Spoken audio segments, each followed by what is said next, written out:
So, hello everyone. Welcome to another edition of Indie Author Interviews. I am here with Allie Maddox, who is a lovely indie author that I discovered. And I'm so happy that you are joining me today for an interview. Thank you. I'm excited. Perfect. Perfect. So let's just go right into it. At what point did you decide that you wanted to be an author, and what was your path to publication? So I don't know if I decided ever really made the decision that I wanted to be an author. I started writing when I was in a pretty having a really hard time with postpartum anxiety and Mhm. panic attacks, and I needed something to really like pull me out of it. And I've always like drawn and done things like that, and I hadn't written anything in years. And I started writing, and it just so happened that I wrote and then decided to self-publish Love and Bones, and it was probably um about 7 months between when I first wrote it and then like started writing it to when I decided to self-publish it. Um yeah, and I guess I decided that because I had zero interest in trying to pitch my book to anybody. Mm-hmm. And I think the query process is it's so involved. It's like, okay, first I need to find an agent, then I need to, send to a bunch of publishing houses, and then you get 5 million rejections. And it's like 7 months is absolutely kind of crazy, right? To think Yeah. about the difference in indie versus traditional publishing. Oh yeah, for sure. And the amount of times that I read that book in that time frame too, because I wasn't doing anything like I am now in terms of like I wasn't marketing a book. I didn't have a social media account. I didn't have anything like I wasn't doing any of that. I was just focusing on writing, reading, revising, reading, revising, reading. Like that's what I was doing during that time frame. So I didn't know anything about that. I mean, I didn't even use like there's a lot of like the editor that I use now, like she's off of Bookstagram, but it Oh, was not for the first book because I used Reedsy because I didn't have a Bookstagram account or anything like that. So yeah, it's definitely a yeah, it was a very different process for me for sure. But I had a girl that I had followed for actually a really long time on my like personal Instagram account, and I realized that she was an indie author, and so I reached out to her. Like I hadn't put that two and two together before that, and I reached out to her and talked to her, and she helped me through the process a lot. that's really cool. That's Yeah. nice that she was kind of open to doing that too. And I Oh yeah, think that's like the indie author community that I see, is that everybody is like lifting everybody up rather than like fighting to the death, trying to like make you read their book and not their book. Like it's very supportive community, it is. which is great. Yeah.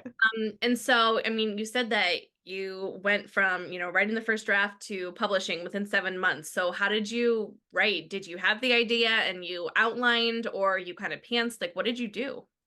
So the first book, so originally when I was like, I need to do something, I need to like figure out something to do. I talked to my best friend a little bit and I was like, why don't we try writing? And so we were originally going to write it together. And we brainstormed, and it's really funny because if we look back at like the Google Doc that we had, what we brainstormed and then what I like I went I she was not in a good spot to start it. So I was like, you know what, I'll just start writing stuff and I'll send it to you and see what you think. And so, I didn't have like an I guess she was my alpha reader, I suppose. I would send her about 10 pages at a time, everything I wrote, to send it to her. She'd read it and she'd give me feedback on it. But she was like a couple it was like a little ways into it. She goes, "This is yours. Like, this isn't anything of what we talked about." And I was like, "I know, but will you keep reading it?" And she was like, "Yes, I will. I'll keep reading it. I'll keep giving you feedback." And she was wonderful. But so we were originally going to do it together. And she was like, "Yeah, I just don't have it in me to do this," which I was like, "That's fine." But she's funny. She still wanted to read all of them ahead of time. And, she even, was a beta reader for she read the second book word for word as I wrote it, and she was a beta reader for the third book. But no, I thought it's actually kind of funny. I was talking to another indie author at one point, and I was like, "Oh yeah, I plan everything all up in my head, like I know where I'm headed." And she goes, "Yeah, but do you outline it? Do you write it out?" And I went, "No." She goes, "That's not planning." I was like, "Oh, it's not?" She goes, "Nope." She was like, "If you just have like major points in your head and then you just fill everything in," she goes, "that is not planning." I said, "Oh, then I guess I don't plan." So I sort of wing it. Even the next shifter book that I'm writing, it's halfway done, and I had zero idea where I sat down, where it was going to go. Zero idea. And I just started going with it. So, the storytelling piece seems to be something that I really enjoy. Like I really like that. I don't feel like I get stuck on that, but once I have to go into like editing mode and stuff, then I get stuck because I just don't want to do it. Editing is probably like the most tedious. Like you said, 15 times, for example, like reading the same book over and over. Like, don't you hate it by the end of that? Yes. It's like even now I'm reading Promote through, it. yes, I'm reading through some of the comments that like my proofreader and whatnot that she left for me, and she's like, oh, like things are, she's like, oh my God, I love this because it's her first time reading it. And I'm like, oh, I can't stand it anymore. So funny.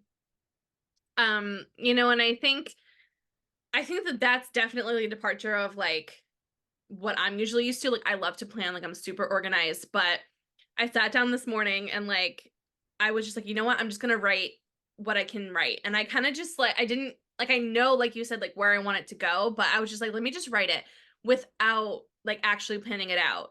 And that like felt like really good. Like I got like 1,000 words out, like no problem. So That's it's awesome. it's kind of cool to I'm like, okay, well maybe this is like a really good outlet, to kind of like let go of control, right? Anxiety, control, like not have control and just like let it flow. Yeah.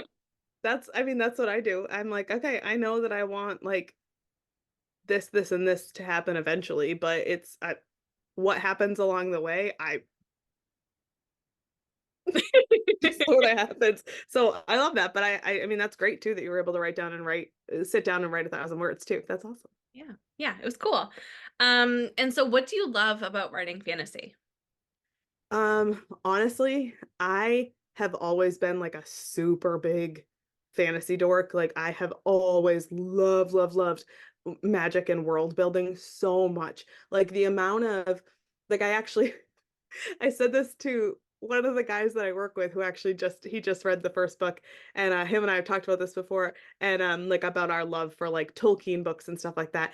And he was like, "Well, when did you read them?" And I was like, "Oh, well, I did a book report in the fifth grade on the Two Towers." And he goes, "In the fifth grade?" I said, "Yeah," because my dad had read them and they were in my house and I wanted to read them. But so I've always been a big like magic and like world building dork. I've loved that. Like I used to read like different books that were like Dungeons and Dragons type fantasy. So like the different series that were based out, and I absolutely loved it. So like everything about being able to like create your own world, create your own magic system, like I very much like a magic system that has some sort of rules in it. Like I enjoy there being some sort of rules, which is why like I even like dove into, stuff about like hard versus soft magic systems and things like that, because like that's something that I just find so much fun and so cool to be able to write about.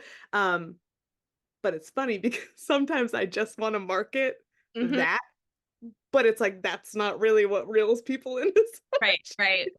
But that's the part that I think is the most fun, like all the different like things that you can do in that world that you won't find in our world, and the creatures, and I love that. I think that translates really well to your books. I think that the world building and like the magic system was just really like thought out, if that is the word. It just felt like comprehensive. Like I understood like what was kind of like going on and like what the whole point was. Um, which I think was really cool. And I think like even like in the third book, I just finished it. Um, it's just even more expansion. And I was just like, I have to say, like, and do you say it Neme or Nemai? Nimai. Nemai. I like her a lot better than Bria. I don't know. I just do. I like I just love her. Like I loved that whole relationship and how everything kind of played out. So that was just great. Um and when you write, what do you kind of have in your writing space to stay focused? What helps you stay on task?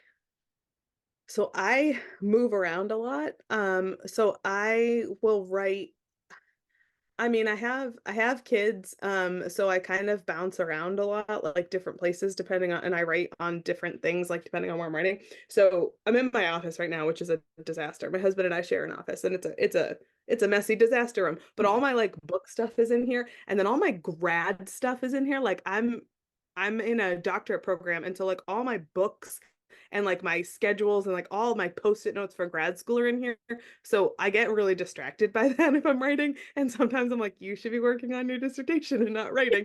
But right now I'm like, well, you need to edit. So I don't stay in this room very frequently.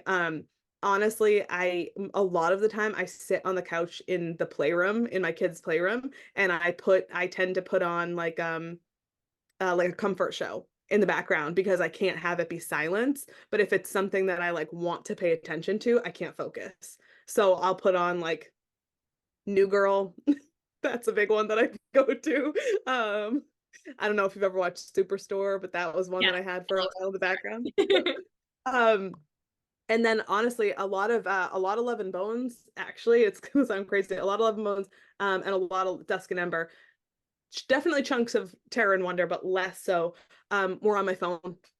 I wrote a lot of it on my phone, like cooking dinner, giving the kids a bath, stuff like that. When they were once they were like playing and done being bathed, and I'd like sit back, let them play for a little bit, and I would write a little bit in the next chapter on my phone. I'd be cooking dinner, I'd have my phone out, and I would just type a little bit of like at a time on my phone, and that is something that really helped me get like words in, like get the kind of word count up. And then I have a MacBook and an iPhone, so just AirDrop it to my phone, or Right. AirDrop it from my phone to my laptop. Yeah. That's pretty cool. And so you said, congratulations on, working towards your doctorate. That's great. Oh, Um, it's taken a while. how do you, how do you keep that balance? I mean, you said you're working on the shifter book. Like, I mean, I'm assuming that, I mean, there are some things that are this maybe similar and then, but then, in writing, but then there are a lot of things that are different, right? Because it's probably academic and things like that. Yes. So like, how do you kind of like balance like writing two things at the same time?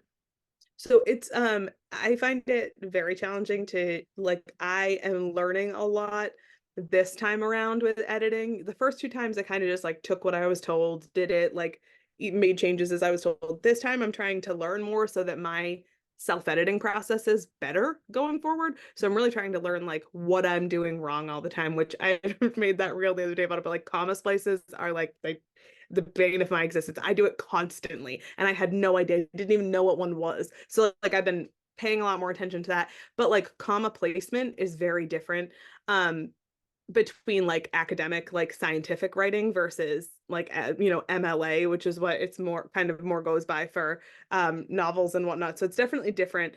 Um, and in terms of balancing it, I mean, I don't know that I do right now. The summer will be better. I'm planning to make a push in my with my dissertation over the summer. But yeah, a lot of it, I'm done with classes, so that's at least easier. I don't have that. But I don't know. I mean, it's sometimes I genuinely don't know. I feel like I'm just waiting to burn out. Mm-hmm. But I'm gonna slow down. I really had a goal to get the three books in that trilogy out within a year. That was my big thing, was try to get them out within a year because people don't know who I am. They don't know what my books are. And I totally get that a lot of people don't want to read an unfinished series, especially from somebody they've never heard of. So I figured if I could get them all out within a year and then kind of work from there and try to, get more out. I won't push as fast the rest of them, definitely. But by the time that I had Love and Bones out, like published, I had already written the first draft of Dusk and Ember. So it was like I just kind of kept going with these three books. And then even once I finished writing Terror and Wonder, once it went to my alpha reader, I started writing the next book. Like I went right into it to try to keep my mind kind of going with it. Um, but yeah, I need to slow down a little bit. I tell myself that literally every day. Having ADHD is like the bane of my existence, but also amazing. So it's always so hard, right? Because you want to do so many different things and Yeah. but it is what it is. We cope. So what is your kryptonite in writing? I didn't I don't even know how to answer that. I saw that question and I was like, I don't know. I What don't gets in your way? I mean, I thought about this. I had something and now I'm like trying to remember. I mean, I definitely think that I mean, I get distracted. I don't know if that counts at all, but I get very distracted when I'm writing because I'm on my laptop. So I get very distracted with all of the things I still need to do. Um, I went through a chunk of time where I got really distracted with artwork once I got my iPad and Procreate and I started drawing character art and whatnot. I will oftentimes get distracted with Canva because I'll be writing and then I'll realize I haven't made content and I need to make something for content and I need to do that. So I mean, I definitely bounce a little bit, and then but I genuinely think that happens more when I'm editing. Like when Mm, I'm actually writing, it's just time. Like if I can sit down and do it, I'll do it. Like with the next shifter book, what I did is that was over April break. So over April break, I wrote 3,500 words, 35,000 words. So I have the book about halfway done, but I wrote it all of that during April break because I had the time to do it. Um, but yeah, yeah, I think it's got to be just, I think distraction would be my biggest, probably my biggest problem. That makes sense. And I think, I had like a suggestion about like your phone. Have you ever heard of the Forest app?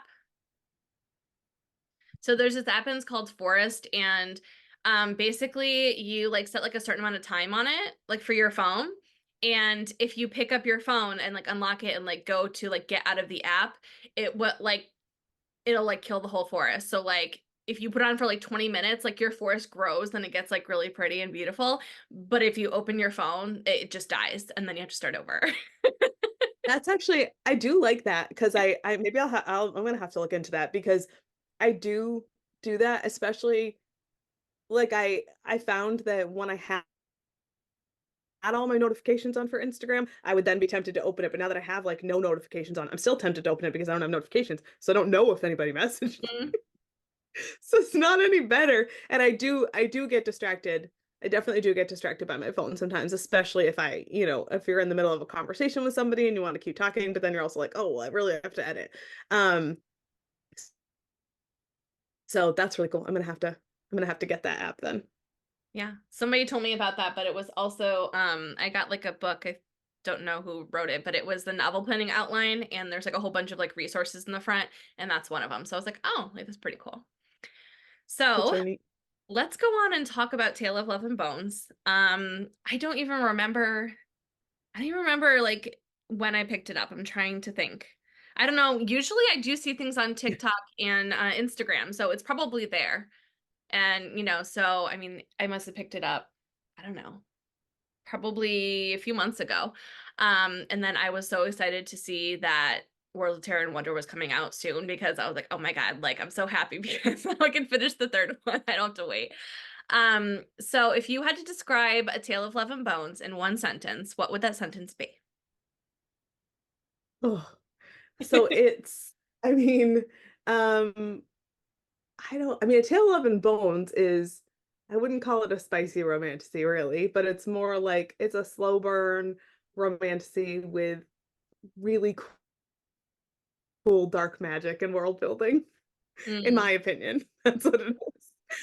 that I works find the magic, for me. yeah, I find the magic really fun and cool, especially in that book. And I really like the cover of it. Do you have a copy next to you? Yes. Yeah, I do. Because I Yes. just want to show the cover because I love the cover. I think it's so cool. I don't know, it just spoke to me. It was beautiful. My husband has done this thing. I have them. He makes my covers, and I Oh, haven't gotten my proof yet of Terror and Wonder. Yeah, I haven't got my proof of Terror and Wonder, but he did this thing. I don't know if you could see it, but there's a tree behind my name, and yes. he because they all have like outdoor backgrounds, and he did that. And there's one for Terror and Wonder too. So all three of them. So when you put them all next to each other, they make like a little forest. That's so cool. I love that. And I love that you're involving your husband in that because it's like, hey, like I'll do the writing, you do the you do the Yeah. designing. Like, is it hard for him or is that kind of like what he's trained in? No, he's a designer. Like that's what his job is, which is really nice. So he's not a graphic designer, but he has enough like skill in that area that Mhm. I was able to kind of tell him what I wanted. And Love and Bones had a different cover originally that was two skeleton hands. I always wanted it to be one human hand and one skeleton hand, but we struggled a lot with it in the beginning. So the first cover I published it with had two skeleton hands. And then we weren't really able to figure out a way to make it look like cohesive across the three books. So that's why when I was coming out with Dusk and Ember, we redid the cover so that way I could make them a little bit more cohesive across the trilogy. Um, but yeah, it's fun. So it's not bad for him. I mean, he seems to I think he says that working with me isn't easy because I describe what I want and then he goes and he does it and I'm like, Oh, I don't know if that's really what I want. He's like, that's what you said. so I don't know that he loves it, but yeah, but he's been wonderful about it, so it's great. That's cool. That's very cool. And so, who is your favorite character to write and why? I think that like I loved writing Bria in the beginning. Like I did love writing her throughout, but I think Nimai was I think I when I switched to writing Nimai in the second book, and I picked up her chapters and I started writing them, I think I poured a lot into her. You're someone who has read the third book, so I can tell you that in terms of the series, Avani will be my favorite person to write. Mhm. And my absolute favorite character and my favorite person to write, and the most that I'm pouring myself into is her character in the next book. But for these three, I think Namai, I did I mean, as I said before, like I was struggling to work through a lot of my anxiety and panic, and I wrote a lot of that into her character. Um, so I think that that was one of the it was helpful and healing and really nice to be able to kind of put that out, you know? Mhm. I think that's kind of my favorite thing about when authors do put a piece of themselves or a piece of somebody that they know in their characters. And it does help you heal. Like that's pretty awesome that, like you have this character that's like going to be around forever. And, you were able, I mean, yourself and her were both able to work through that and come out on the other side. It's pretty cool. Yeah. And so who or what was the most challenging part of writing this book or series? So I think that honestly, for me to write, the hardest thing for me to write in the series were the epilogues. Absolute hardest. They were so difficult for me. I went through, I'll admit, I wrote the entire book. Um, I wrote the chapter from the other character that's at the very end of the book. I wrote that before I finished the epilogues Mm, because I just had such a hard time. I mean, those characters are going to show up again. If I can keep going and keep writing those other books, they'll show up again. But still like wrapping up their stories was so difficult for me that I went through and I was doing self-editing and stuff like that and I still hadn't finished the epilogues because I just like was not ready to mm, let go of them. So that took me a while. It definitely took me a while to figure out how I wanted to kind of leave things off because especially I think writing a trilogy, like it's like, oh well, I can talk more about that in the next book and I can pick up here with this in the next book and I can bring that person back up. And it was kind of like, okay, well, if they come back up, it's not going to be all about them anymore and it's not going to be from their point of view anymore. So I really need it to be loose ends tied up with them for the most part. And that was really tough. mm. And what about like figuring out like where you end a book? Was that difficult or was that pretty simple and easy for you? I didn't determine like I knew sort of where I knew like the main things I kind of wanted to happen for each book. Um, but I will say that I think the third book I probably added the most to and had the least idea exactly where it would end until I was writing it. Mm-hmm. That's So yeah. because I like think that that is probably going to be really difficult because it's 4 books planned out in the series and I'm like I feel like with my concept I can figure out like generally like where it will end, but it's still like you want to like end it on a cliffhanger, right? Like you want people to like want to read the next one, I mean, and also be mad at you for leaving on a cliffhanger. Right. Yeah, it's hard to end stuff on like enough of a cliffhanger, but not one that's going to be like that's tough. Like I think that that's definitely hard. Um like I strongly debated leaving the first book 2 chapters ahead of where it ends. Mm, And kind of like a chapter or so ahead of where it ends and kind of leaving it there. So and I was like, no, I'm gonna wrap it up just a little bit before you go into the next step. But it is, yeah, it's definitely tough. And I can imagine that it would be tough with 4 books too, to kind of yeah, figure that out. but we'll see. Um, and so do you have a favorite scene or quote from the first book? So the first book, yeah, I think my favorite quote from the first book is definitely Ev. When he says, give me your shadows, your darkness, your everything. I think that's my favorite quote from that. Um, but for some reason, my favorite scene between the two of them is actually when they're all at the pub and together, and Ev just casually has his arm around her and is like twirling his hands, his fingers in her hair. I don't know why, but that's just like that's like one of my, there's that one in the opening scene when he bites her, when he like takes her apple and takes a bite. I don't know why, but those like little interactions between them, there are a couple of them that like, as their relationship builds, that I just really, really enjoy a lot.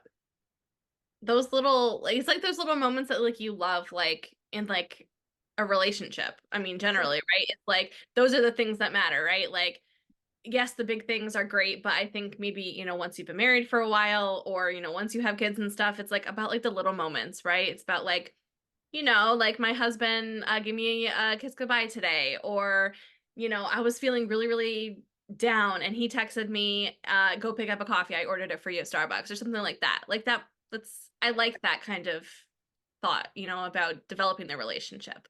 Yeah. Yeah. And so sometimes when we write, we picture our characters as, having certain traits.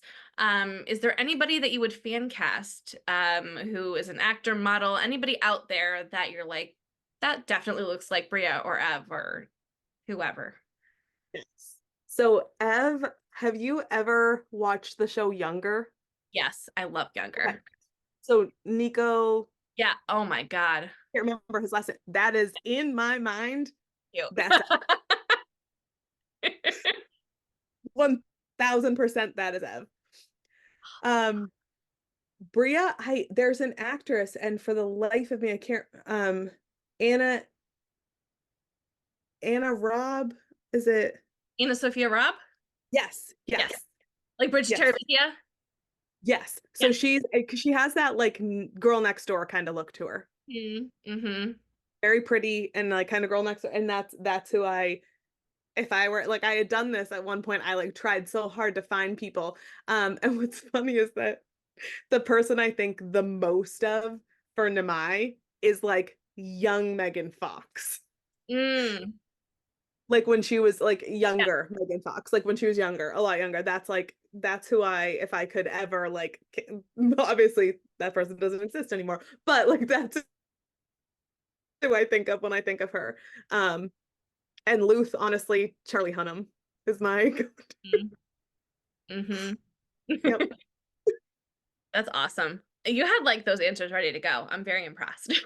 I made a fan cast one time. I made one like I made a reel of it, but I did like a fan cast one time, and I found like it took me a very long time because I was like, I will say that the one person who I like always had kind of cast in my head was Ev. Like always, like from the get-go when I like wrote him out, like that was who I'm, even down to his hair. Like that's who I imagined. But everybody else, it took me a while to find them, but I did fan cast them all one day and it was a lot of fun. Awesome. Very cool. Very cool.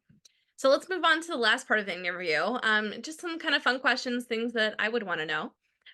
So other than writing and reading, what do you like to do for fun? Well, I've picked back up drawing a lot over the last few months. I got myself a like an iPad with Procreate, and honestly, like I that's one of the things I can't wait to do right now is like once I finish the last bit of my edits and I can submit this book and get it, submit it for a proof. The first thing I'm doing is picking up my tablet and drawing out, like I've already started outlining it, but the scene that I want, like the art scene that I want for this book. And I'm going to start drawing it and I can't wait. So drawing, I really, really enjoy drawing, a lot. I mean, I spend a lot of time with my kids, and, I like running, surprisingly, but I enjoy running because it's one of the only times I feel like I can shut my brain off. Mm-hmm. Mm-hmm. And so have you drawn Yeah. scenes for the other books that you have, and like do you like give them, like do you sell them or something? So I've drawn, I haven't gotten any as prints yet.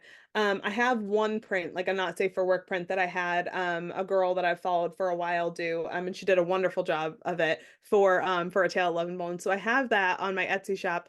But then so far I haven't made prints of any of them yet.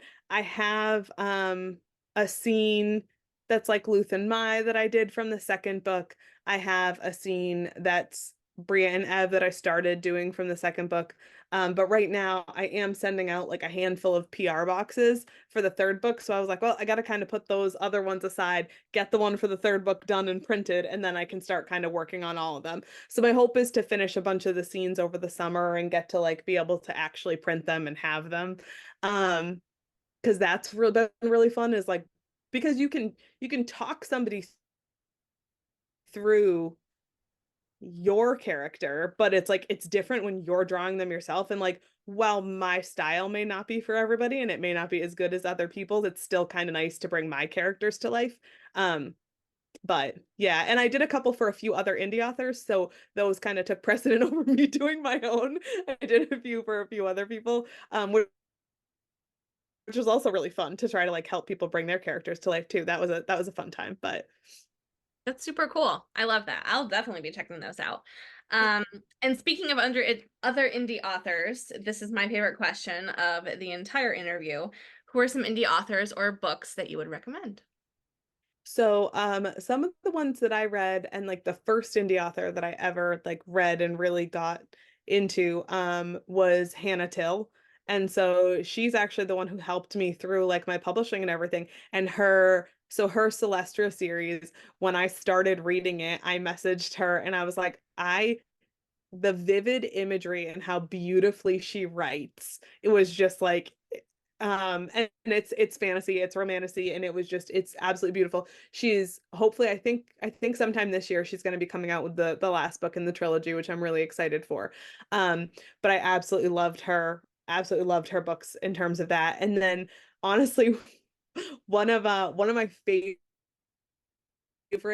indie authors that I found through Bookstagram was Thea Mason. And I like devout I love, love, love, love, love sci-fi. Like on top of fantasy, I love sci-fi. And sci-fi is something where like I won't read fantasy really now because I write it, so I kind of avoid it a lot of the time.